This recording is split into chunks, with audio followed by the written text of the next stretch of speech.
여러분이 이 말씀을 읽게 되면은 좀 우리를 당황케 하는 말씀인데, 오늘 엘리사가 이제 베델로 올라갈 때 어린아이들이 나와서 그를 조롱하는 장면이 나옵니다. 그때 여기에 이제 엘리사가 화가 나고 흥분하였는지 곰 2마리를 불러다가 42명의 어린아이를 죽이는 우리 그런 기적을 행하는 걸 볼 수가 있는데, 우리가 오늘 이 말씀 보면은 좀 우리를 당황케 만들어요. 아니, 어린아이들이 그를 조롱했다고 해서 이렇게 그들을 죽일 만한 이게 죄인가? 어떤 뭐 큰 죄도 아니고 한두 명도 아니고 42명씩이나 그들을 죽였다는 말이 좀 우리로 하여금 당황케 만들어줍니다. 아니, 국민의 하나님과 사랑의 하나님께서 어떻게 이렇게 사람들을 죽게 만들 수가 있을까? 특별히 어린아이들을. 그리고 이 엘리사가 마치 아무 어떤 이 사랑이라는 마음이 아량도 없이 그것 좀 조롱했다고 그냥 웃음으로 넘길 수도 있고 가볍게 지나갈 수 있는 그 일을 어떻게 저주를 내려서 그들을 죽게 만들 수가 있는가? 우리가 이런 생각 속에 우리로 하여금 좀 당황하게 만드는 우리가 기적적인 사건입니다. 근데 우리가 이 말씀 보면은 실제 엘리사가 아이를 죽인 건 아니에요.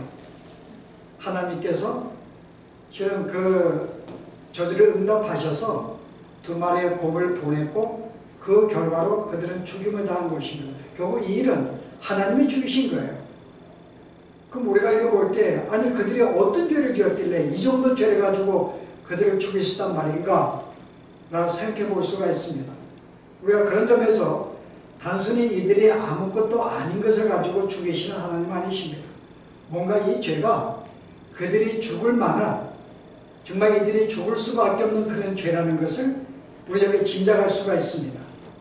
그래서 우리는 오늘 이 말씀을 가지고 저는 이 범죄의 어떤 이 중대성, 우리가 여기에 근거해서 우리가 이 말씀을 관찰하기를 원합니다. 우리가 배경을 보게 되면은 실은 베델로 올라갔어요. 바로 여리고 옆입니다. 베델로 올라갔는데 여기 아이들이 대머리로 올라가라, 대머리로 올라가라고 조롱을 합니다. 근데 우리가 먼저 정의할 것은 이 아이들이 작은 아이들 그랬는데요. 여러분이 영어 성경 보시면 뭐라 그래요? 그냥 boys, 그냥 소년들이라고 번역합니다. 근데 여기 실은 이 아이들이 아무래도 철도 모르는 그런 아이들일까? 아니면 소년들, 한 10대 정도의 아이들일까? 우리가 이것은 좀 궁금해합니다. 그러나 본문이 이 단어를 쓸 때에는 이게 어린아이, 10세 이하의 아이인지 이상의 아이인지를 구분해 놓지 않습니다. 그런데 우리가 성경에 보시면은 요셉이 17세가 되었을 때 그를 어린아이라고 불러요. 그 다음에 솔로몬이 자기가 20대 청년 때 왕이 됩니다. 근데 자기를 가리켜서 하나님 앞에서 이 어린아이라고 자기를 이렇게 명칭을 해요. 나는 어린아이입니다.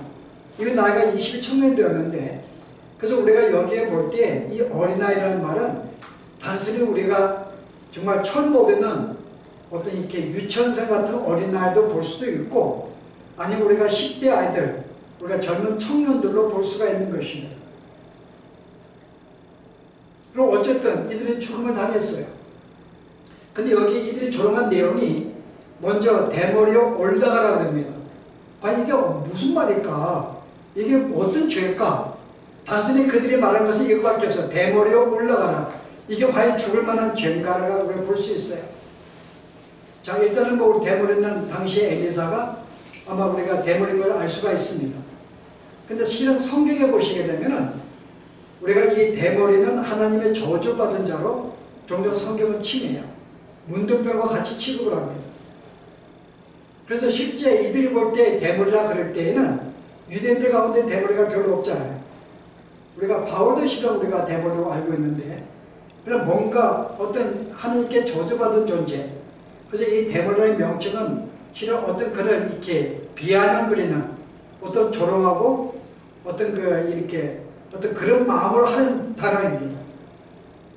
그대로 올라가라 그래요. 왜 올라가라, 어디로 올라가라 그래요?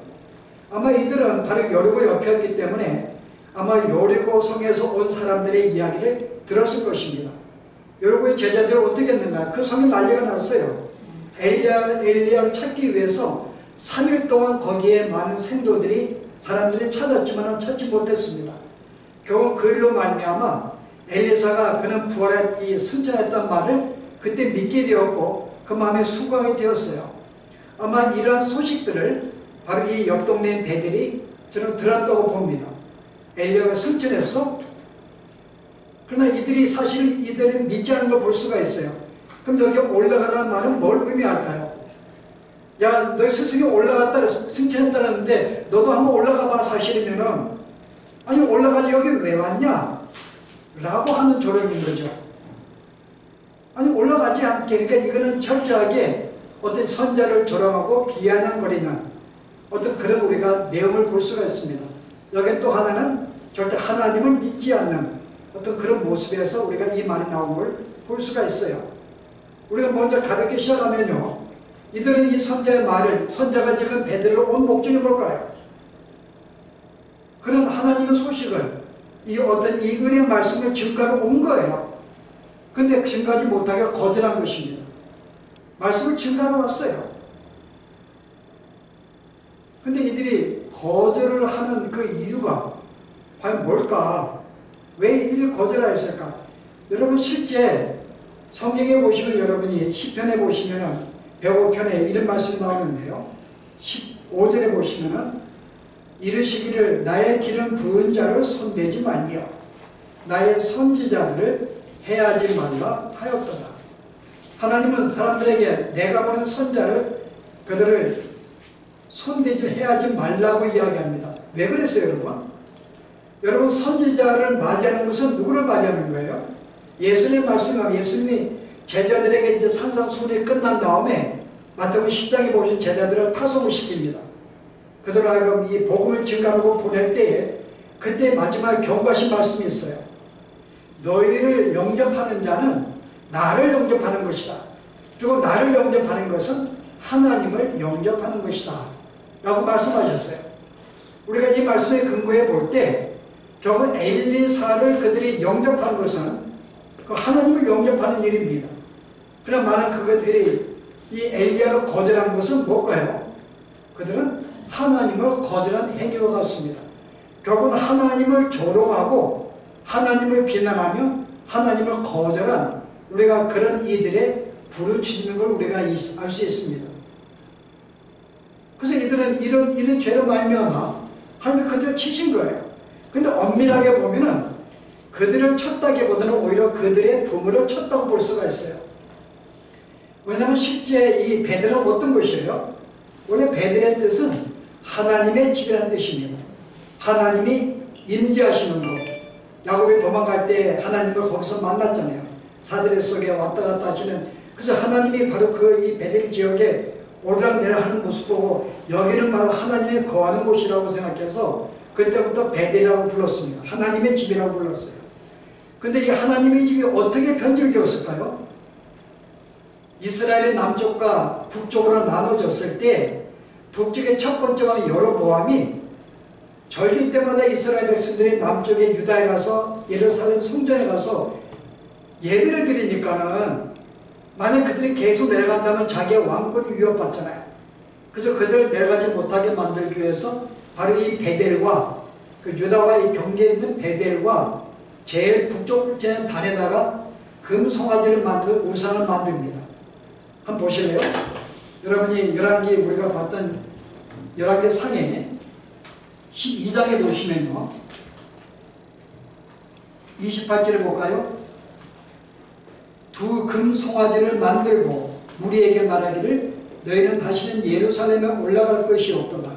이스라엘아, 이는 너희를 애굽 땅에서 인도하여 올린 너희들의 신들이라 하고, 이 금송아지 너의 신들이야. 그러면서 30절 보세요.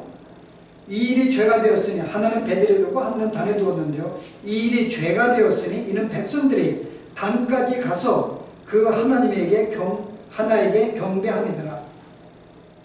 그가 또 산당들을 짓고 레위 자손이 아닌 보통 백성으로 제사장을 삼고, 바로 이때부터 이 베델이라는 동네가 어떻게 했는가요? 금송아지를 섬기는 바로 이때부터 시작합니다. 그리고 하느님 말씀이 제사장들이 아닌 일반 사람들로 그 일을 감당하게 만들고 일이 제대로 됐겠냐고요. 예배가 제대로 됐겠냐고. 결국은 이들이 금성한 일을 보면서 하나님이라 생각을 하고 계속 예배를 드려왔던 거예요. 그러면서 그들은 오른쪽에 이제 바로 이 집을 뭐로 만들었어요? 하나님의 집이 아니라 하나의 사탄의 집, 마귀의 집으로 만드는 것이죠. 여러분, 이 역사가 한 130년이 돼요. 남쪽과 북쪽에 갈라진 것이 933년이니까 이 사건이 800년대입니다.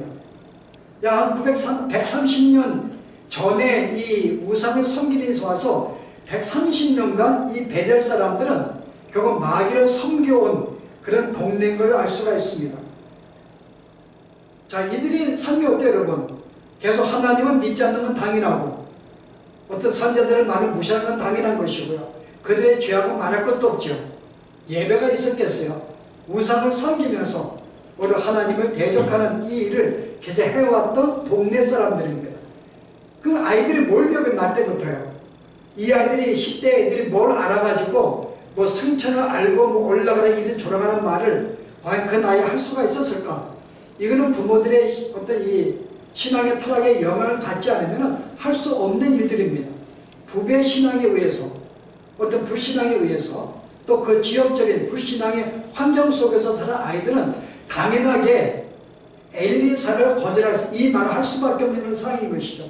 이것은 단순히 아이들의 죄뿐만 아니라 하나님 그 당시에 백성들의 죄를 대변하고 있는 것입니다. 이들의 죄악이 어땠는지, 이렇게 하나님을 조롱하고 비난하는, 그를 절대로 영접하지 않는 바로 이런 삶이 바로 이게 얼마나 큰 죄인가를 바로 그들로 알게 했고, 이 결과로 그들이 목숨을 잃게 되는 심판을 받게 된 것이죠.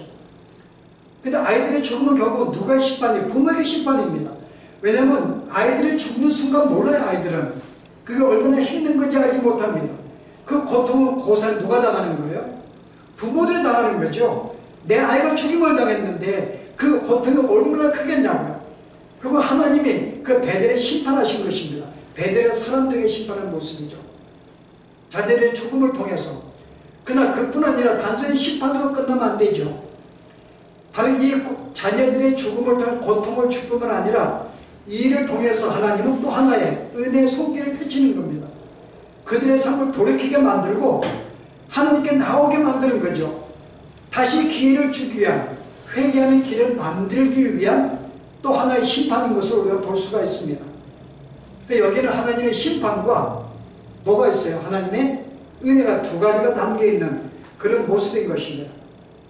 그럼 우리가 생각할 것은, 그럼 왜 하필 이 심판이 이때 왔는가?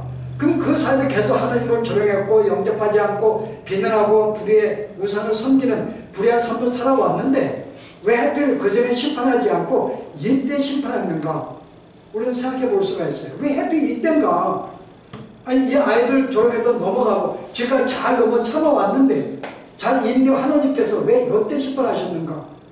물론 하나님은 죄를 심판할 때 어떤 즉각적으로 심판도 하기도 하십니다. 어떤 경우가 있어요? 아나니아 삽비라가 어떤 하나님의 어떤 것을 바친다고 이야기해놓고 얼마나 숨긴 다음에 마치 그 전부인 것냥 가져와서 바쳤던 그 죄에 대해서 순간적으로 죄를 물었고 그들은 둘 다 부부가 죽음을 당합니다. 아간이 하나님의 물건을 그들은 감추지 말고 다 하나님께 바치라고 불태우라고 했는데 일본 소리를 바침으로 말미암아 즉각적으로 그와 온 가족에게 심판이 임했습니다. 그 우리가 짓는 죄 가운데서 어떤 죄들은 즉각적으로 오기도 해요. 얼마 정도. 그러나 대부분의 죄들은 어때요? 아니, 또 어떤 죄들은 3, 4대에 걸쳐가지고 꾸준히 내리기도 합니다. 아합이 범죄로 말미암아 어떻게 했는가요? 바로 그의 아들에게 한 애는 배가 터져가지고 죽기도 하고, 또 그 다음에 애가 왕이 되었는데 그 애는 또 바닥에 떨어져가지고 절름발이가 되어서 일하지 못해가지고 죽기도 하고, 그 실은 이 아합의 죄에 대해서 계속 그 2대, 3대에 걸쳐가지고 죄를 묻기도 합니다. 우리의 죄가 그렇게 2, 3대의 죄를 미칠 수 있다는 거죠. 그런데 오늘 이 죄는 뭐예요? 저는 이거는 바로 하나님의 때라고 생각해요. 하나님께서 계속 참아오시다가 바로 이때는 하나님이 이미 그들에게 이 복음을, 이 은혜 말씀을 돌이킬 수 있는 기회를 주려고 했음에도 불구하고 이제 엘리사가 지금 어떤 방에 나왔어요? 승천을 벗기겠습니다. 놀라운 일을 경험했어요. 이제 이 일을 여리고 성에게 실은 성 나와서 그들이 어떻게 했는가요? 우리 물을 마실 수가 없어요. 600년 동안. 아무것도 잔이 나올 수 없고 짐승도 우리가 번성할 수가 없습니다. 그랬더니 엘리사가 소금을 가지고, 소라게 소금을 가지고 온 여리고 성의 물을 정케 만들어 줍니다. 이 일을 그들은 들었어요. 그래서 엘리사가 그 동네 베들로 가서 하나님 은혜의 말씀, 너희들이 이렇게 하나님께 긍휼을 구한다면 너희는 하나님 은혜를 받고 용서받게 될 거야, 이런 사실을 어떻게 했는가요?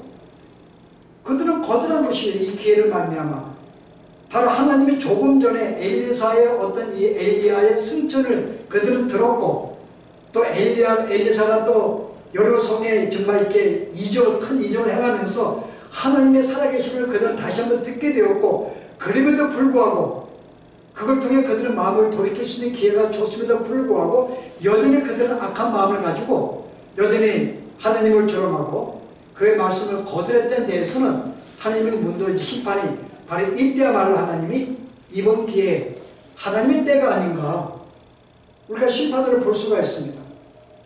그러면 오늘 이 말씀은 실제 하나님의 범죄, 우리의 범죄에 대해서 하나님이 어떤 우리가 어백에 심판하신다는 오늘 이 말씀을 우리에게 주고 싶은 거예요.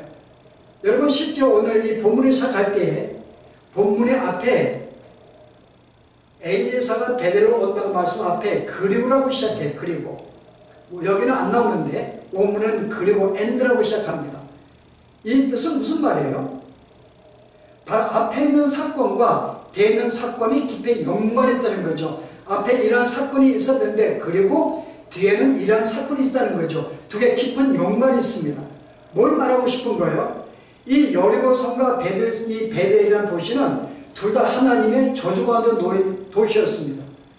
이미 여리고라는 성은 600년 전에 하나님의 저주받은 도시였어요. 물을 마실 수가 없습니다. 이 베델도 지난 130년간 이제 하나님의 사탄의 집으로 만들면서 계속 하나님을 뱉던, 버림받은, 저주받은 도시였습니다. 근데 그 도시가, 한 도시는 어떤 반응을 보였어요? 엘리사의 승천의 어떤 그런 것을 뭔가 그들 마음을 듣고 성 사람들이 나왔습니다. 그리고 그 앞에 긍휼을 구하는 거예요. 우리를 불쌍히 해달라. 우리는 물을 마실 수가 없다. 하나님이 우리에게 은혜를 베풀어서 우리를 살려달라. 하나님께 긍휼을 베풀고 나와서 그 결과를 어떻게 했는가요? 그들은 결국은 하나님의 생명을 얻게 되고 번영하게 되는 하나의 그런 사건이 나옵니다. 그런데 반면에 이 베델은요, 바로 이 메시지를 가져왔음에도 불구하고 여러 성과 같이 그들에게 긍휼을 구하거나 찾지 않냐고 여전히 하나님을 거절했던 이 복음을 거절한 이 사람들의 결과가 무엇인지 대조하게 한 것이죠. 하나님을, 복음의 은혜 말씀을 받았을 때 이 성은 번영과 생명이 왔지만은 이런 은혜 복음을 거절하였을 때 이들에게는 하나의 죽음과 재앙이 임했다는 것을 우리에게 보여줍니다. 대조하기 위한 것이죠. 그런데 이 대조가 굉장히 좀 재밌는 것은요, 두 마리의 암곰이 42명의 소년들을 죽였어요. 여러분, 이게 실은 우리가 혈조로 가능한 일일까요, 여러분? 가능하지 않습니다, 혈조로는요. 곰이 나타나서 그들을 죽이려고 할 때 아이들이 바본가요, 여러분? 다 도망가죠. 한두 명을 잡아서 죽이려고 할 때에 곰은 금방 치고 걔를 공격하지 않습니다. 그래서 한 명을 잡고 계속 죽을 때까지 물어들게 돼 있죠. 그 다음에 그 다음에 치게 돼 있죠. 그럼 아이들이 나 죽이라고 가만히 있는가요? 현실로 볼 때는 몇 명의 아이가 죽임을 당할 때 다 도망가고 없어지죠. 근데 42명이 죽임을 당했어요. 오늘 우리가 이 사실은 단순히 어떤 혈적으로 이것을 우리에게 어떤 의함을 주기 위한 사건이 아니라 뭘 말하고 싶은 거예요? 바로 그 여리고 성과 비교할 때 여리고 성도 이 백성들이 어때요, 여러분? 백성들이 이 소량의 소금의 한 덩어리로 하나님의 은혜가 온 백성에게 풍성한 은혜가 미쳤다는 것을 알렸다 한다면 여기는 뭐예요? 바로 소량의 두 마리의 곰으로 이 재앙이 얼마나 풍성했는지, 재앙이 얼마나 컸는지를 보이는 거죠. 앞에 하나님의 축복이 얼마나 컸는지를 보여준다면 뒤에는 하나님의 저주가 얼마나 컸는지를 보여주는 두 가지 사건을 비유하기 위한 것이죠. 그래서 이게 조그마한 두 마리의 곰으로 말미암아 42명이 죽게 되는 이런 일이 벌어지는 것을 대조하기 위한 것이죠. 한쪽은 하나님의 은혜를 받았고 은혜의 말씀을 받을 때 그들은 주 앞에서 국류를 구했고 하나님의 사랑을 구할 때에 그들은 용서를 받고 생명을 얻었지만 오늘 베드로는 뭐예요? 똑같은 이 은혜의 말씀을 그들은 거절함으로 말미암아 그들이 얼마나 비참한 이 심판을 죽음과 재앙을 당했는가를 보여주는 이런 말씀입니다. 자, 우리가 이 말씀 가운데 우리가 오늘 교훈을 받기를 원하는데요. 오늘 우리들은 이런 점에서 우리가 하나님의 말씀 우리는 증가하는 자들입니다. 또 한편 하나님의 말씀을 받고 살아가는 자들이에요. 먼저 우리가 하나님의 말씀을 우리가 내가 받은 이 은혜의 말씀을 나눈다는 이 증가한다는 사실 속에서 우리는 어떠한 존재인가 여러분? 우리는 어떤 세상에서 우리는 어떠한 우리는 존재로 그들에게 보일까요? 바울이 이런 말을 했어요. 고린도후서 2장에 보시면요. 2장 15절 보세요. 우리는 구원받는 자들에게나 망하는 자들에게나 하나님 앞에서 그리스도의 향기니 우리는 그리스도의 향기예요. 그리스도를 나타내는 자들. 대상은 둘입니다. 하나는 구원받는 자들, 하나는 망하는 자들. 한 구원받는 자들에게는 어때요?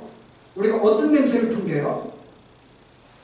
자, 16절 보세요. 이 사람에게는 사망으로부터 사망에 이르는 냄새요 저 사람에게는 생명으로부터 생명에 이르는 냄새라 누가 이 일을 감당하리요? 근데 우리라는 존재는 구원받는 자들에게는 생명의 존재들이에요. 생명의 냄새를 풍기는 자들이고 바로 이 망하는 자들에게 선택받지 못한 세상인들에게는 우리의 존재가 바로 사망의 냄새를 피우는 존재라는 거죠. 여러분 잘 생각해야 돼요. 우리는 단순히 그들에게 사랑을 나눠주고 은혜를 증가하는 존재들이 아닙니다. 우리는 두 가지 양면을 가지고 있어요. 여러분 복음은 단순히 이 복음은 은혜의 말씀만이 아닙니다. 복음에는 뭐가 있어요? 우리가 풍성한 하나님의 은혜를 선포하기도 하지만은 또 뭐가 담겨 있어요? 이 복음을 거절할 때에는 하나님은 놀라운 심판이 있다고 하는 심판의 메시지도 이 복음에는 함께 담겨 있습니다. 이런 점에서 하나님의 은혜가 풍성하다면요, 하나님의 심판도 풍성하다는 거죠. 우리는 항상 우리가 이 땅에서 하나님의 사랑이기 때문에, 은혜이기 때문에 항상 우리가 잘못해 용서해 주시고 보호해 주고 지켜주고 우리는 좋은 것만 생각을 해요. 그러나 하나님은 동등하게 그런 은혜의 하나님이지만은 또 하나는 풍성하게 심판을 행할 수 있는 공의 하나님인 것도 분명하게 나타내 주십니다. 우리 이걸 잊으면 안 돼요. 내가 잘못할 때는 무조건 용서하는 은혜로 가면 안 됩니다. 물론 하나님은 은혜가 풍성하기 때문에 내가 주 앞에 범죄해도 잘못해도 오랫동안 참으시는 건 사실이에요. 그러나 계속 하나님이 그를 참으시다가 어느 때에는 더 이상 그걸 참을 수 없는 상황이 되면은 심판의 하나님, 이제 공의 하나님이 나타난다는 것이죠. 그래서 우리의 존재는 그런 존재입니다. 어떤 굉장히 무서운 존재인데요.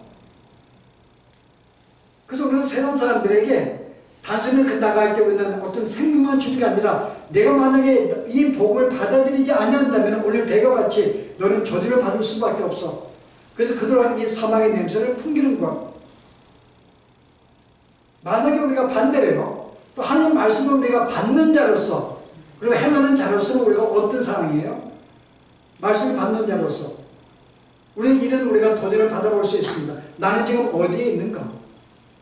과연 나는 은혜의 말씀이 나에게 다가올 때에 여리고성의 삶과 같이 하나님께 나와서 그의 긍휼을 구하고 은혜를 구하고 내 생명을 주 앞에 맡기는 내가 그런 자세로 내가 지금 살아가고 있는가? 아니면 베드로와 같이 내가 은혜의 말씀이 항상 나에게 오면도 불구하고 하나님 나에게 찾아오면도 불구하고 내가 그래서 항상 거절하고 받아들이지 않고 무시하고 있는 내가 산가? 내가 이 말씀 속에서 나를 정해 볼 수가 있습니다. 나는 지금 여리고에 있는가? 베드로로 머물고 있는가? 만약에 우리의 삶 가운데서 우리가 날마다 이 하나님께 내가 긍휼을 구하고 주의 자비를 구하면서 그 앞에 나와서 주의 말씀을 내가 받아들이고 이 말씀대로 살고 순종하기를 원하는 그 마음이 있는 자들에게는요, 우리는 축복이 있고 놀라운 은혜의 말씀이, 은혜가 항상 우리의 삶에 넘칠 것입니다.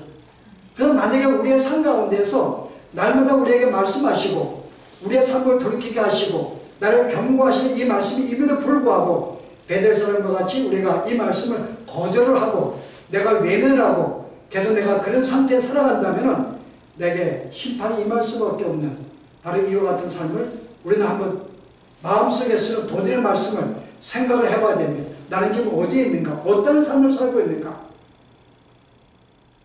그래서 우리가 오늘 이 말씀을 통해서 다시 한번 내가 지금 어떤 삶을 살아가고 있는지, 과연 내가 삶이 열고성의 사랑과 같은 삶인지, 또 하나는 내가 세상에 대해서 내가 과연 어떠한 역할을 하고 있는지, 내가 하나님의 은혜만을 증거하는 것이 아니라 때로는 그들이 그 은혜를 거절할 때 하나님의 심판이 온다고 하는 이 놀라운 삶도 함께 그들에게 이와 같은 삶을 나누고 있는지 생각하시면서 이와 같은 삶이 정말 우리가 항상 우리의 삶 가운데 있기를 또 바랍니다. 기도하십시오.